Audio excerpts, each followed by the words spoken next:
नमस्कार, आपण पाहत आहात महानगरी न्यूज. मी संतोष मोकाशी. इचलकरंजी शहरातील आणि परिसरातील बातम्या जाणून घेण्यासाठी महानगरी न्यूज चॅनलला सबस्क्राईब करा. चला तर मग पाहूया आजच्या महत्त्वाच्या बातम्या. इचलकरंजीतील ई-बस स्थानकाला पंतप्रधान नरेंद्र मोदी मध्यवर्ती बसस्थानक नाव परिवहन समितीच्या बैठकीत निर्णय. सभापती अरुणा बचाटे यांची माहिती. इचलकरंजी येथील शिवतीर्थंजिक ई-बससाठी उभारण्यात येणाऱ्या बसस्थानकाला पंतप्रधान नरेंद्र मोदी मध्यवर्ती बसस्थानक असे नाव देण्यात येणार आहे. याबाबतचा ठराव मंगळवारी ता 11 झालेल्या परिवहन समितीच्या बैठकीत घेण्यात आला. याबाबतची माहिती परिवहन समितीच्या सभापती अरुणा बचाटे यांनी पत्रकार परिषदेत दिली. यावेळी बोलताना सभापती बचाटे म्हणाल्या, इचलकरंजी शहरात ऑगस्ट 15 रोजी पहिल्या टप्प्यातील 15 PME बसेस दाखल होणार आहेत.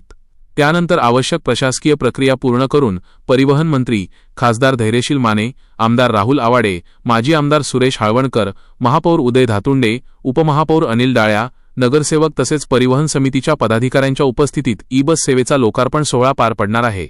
इचलकरंजी शहराची वस्त्रनगरी म्हणून असलेली ओळख लक्षात घेऊन ई-बस सेवेचे वस्त्रपरी असे नामकरण करण्यात येणार आहे. तसेच सोलगेमळा येथे उभारण्यात आलेल्या चार्जिंग स्टेशनला छत्रपती संभाजी महाराज चार्जिंग स्टेशन असे नाव देण्यात येणार आहे. ई-बस सेवा सुरू झाल्यानंतर सुरुवातीला नृसिंहवाडी आणि शिरोली या 2 मार्गांवर बसेसच्या फेऱ्या सुरू करण्यात येणार आहेत. शहरातील नागरिकांना आधुनिक आणि पर्यावरणपूरक सार्वजनिक वाहतूक व्यवस्था उपलब्ध करून देण्याच्या दृष्टीने ही सेवा महत्त्वाची ठरणार आहे.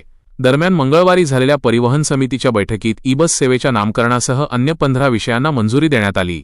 इचलकरंजीत दाखल होणाऱ्या बसेसची परिवहन विभागाकडून आवश्यक नोंदणी करून देण्याबाबत सकारात्मक प्रतिसाद मिळाल्याचेही सभापती बचाटे यांनी सांगितले.